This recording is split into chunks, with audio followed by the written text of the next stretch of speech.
ಹೇಳಿ ಮನಿ, ವಿಷಯ ಏನಂತ? ಅಣ್ಣ, ನಾನು ನಿಮ್ಮ ಹತ್ರ ಒಂದು ವಿಷಯ ಮಾತಾಡ್ಲಿಕ್ಕಿತ್ತಣ್ಣ. ಬೇಕಂತ ಅಣ್ಣ, ಅದು ಹಣ ಬೇಕಿತ್ತೇನೋ? ಇಲ್ಲ ಅಣ್ಣ, ಹಣ ಏನು ಬೇಡಣ್ಣ. ಅದು ನಾನು ಒಂದು ಹುಡುಗಿನ ಪ್ರೀತಿಸ್ತಾ ಇದ್ದೀನಣ್ಣ. ಅವಳನ್ನ ಮದುವೆ ಆಗ್ಬೇಕಂತೇಳಿ ತೀರ್ಮಾನ ಕೂಡ ಮಾಡಿದ್ದೇನೆ.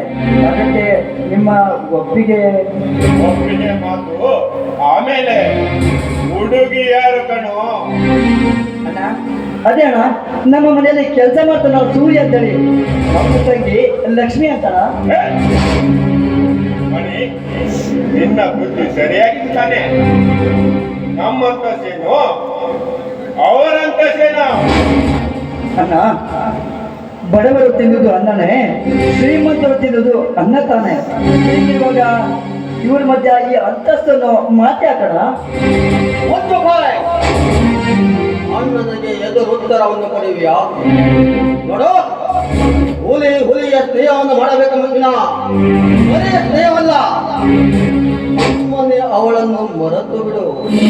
ಇಲ್ಲಣ್ಣ, ಅದು ಮಾತ್ರ ಎಂದಿಗೂ ಸಾಧ್ಯ ಇಲ್ಲ.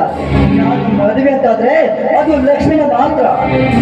ದೇವ, ನಮ್ಮ ಮಾತನ್ನು ಗಾಳಿಗೆ ತೋರಿ ಆ ಬಡ ಬಿಕಾರಿಗೆ ಬೆಲೆ ಕೊಡುವ ಈ ಮುಟ್ಟವನಿಗೆ ಮುಕ್ತಿ ಕಲಿಸಬೇಕಾದರೆ ನೀವನ್ನು ಪ್ರೀತಿಸುತ್ತಿರುವ ಹುಡುಗಿಗೆ ನಮ್ಮ ಮನೆತನದ ಪಾಠವನ್ನು ಕಲಿಸಿ ಬಾ. ಪಾಠ ಅಣ್ಣ, ಅವಳು ಕಲ್ತಿರೋದು ತುಂಬಾನೇ ಇದೆ ಅಣ್ಣ, ತುಂಬಾನೇ ಇದೆ. ವಿದ್ಯೆಯಲ್ಲಿ ಅವಳು ಸಾಕ್ಷಾತ್ ಸರಸ್ವತಿ. ಇನ್ನೆಂತ ಪಾಠ ಕಲಿಸೋದಣ್ಣ? ಕಲಿಸಿ ಬರುವೆ.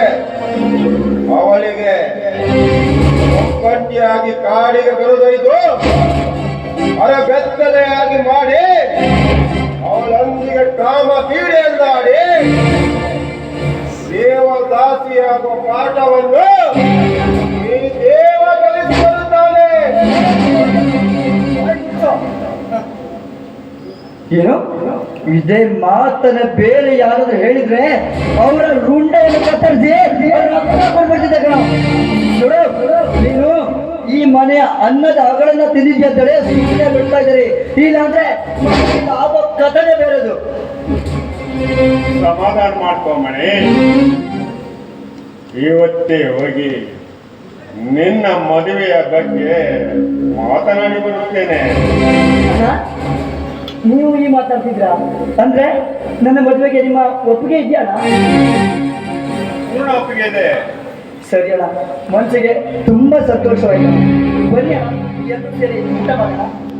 ಮಣಿ, ನೀನು ನಡೆ, ನಾವು ಬರುತ್ತೇವೆ. ಸರಿ ಅಣ್ಣ.